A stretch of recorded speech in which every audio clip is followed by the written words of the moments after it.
Hi everyone, welcome to this video where we're going to talk about SMSF investments and what's the best way for you to spend your money. Now, I get to ask this a lot where people, especially my clients, wonder whether to invest in shares or they invest in property. Now, today we will compare two real world scenarios where we have one investor, we'll call him John, and who will put his 200,000 into property, while another investor of ours, let's call her Sarah, invested the same amount in Australian shares and ETF. And by the end of this video, you will understand the financial outcomes and which strategy might suit your goals. So let's get started. Now, this is the ultimate battle of SMSF. So I want to start by making it very clear as to what our assumptions are. Okay, so before we get down to that, so meet John and Sarah. So both started with $200,000 in their SMSFs in 2022, and John invested in property while Sarah chose a diversified mix of Australian shares and ETFs. So let's break down the investments and see how they performed over the years. So starting with John, we have who's a property investor. He's a property rock star, and in 2022, John purchased a property worth $700,000 using his SMSF. To stay within his 200,000 budget, he basically covered his deposit, his stamp duty, and some of the legal costs.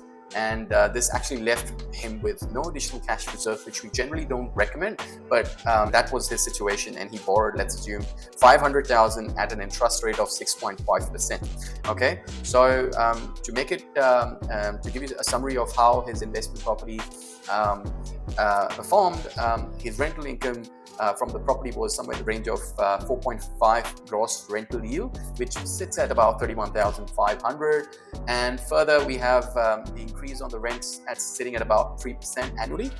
Further, we have the capital growth of the property. Let's average it out at 7% per year, although we all know that the locations where we purchase for our clients, we managed to surpass 7%, but let's assume it was 7% on an average per year. So by the end of 2025, by not end of 2025, but end of 2024, early 2025, the value of his asset reached approximately 857,000. Now, property comes with its own cons in whichever perspective you have. So it's and these perspectives generally are about expenses. So John faced annual costs like maintenance, council rates, insurance, and property management fee, which totals about $10,000 annually on top of his interest payments. So the property value, as I mentioned, by 2025 was 857,000. His loan balance was sitting at about 470,000. So it has reduced over the years, obviously, because of the rental income and the contributions that he made. And then he was left with a net equity of about 387,000, which is about 93% return on his initial investment.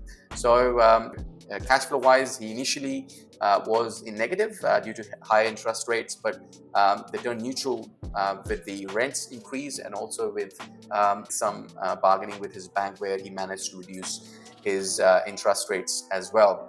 Now let's move on with Sarah, who's our empress for stock and ETFs. So Sarah used her 200,000 in SMS balance to invest in a diversified portfolio of Australian blue chip shares and ETFs in 2022. So let's assume that her market returns on ASX delivered her an average annual return of about 8%, so which is a capital growth plus dividends. So for dividends, her portfolio generated a fully franked dividend yield of about 4%, which she reinvested to compound the growth. So by the end of 2025, her property value, or not property value, but portfolio value, was approximately 252,000, which is approximately 26% total return. Now her dividends, which she reinvested, added 24,000 to her portfolio over 3 years.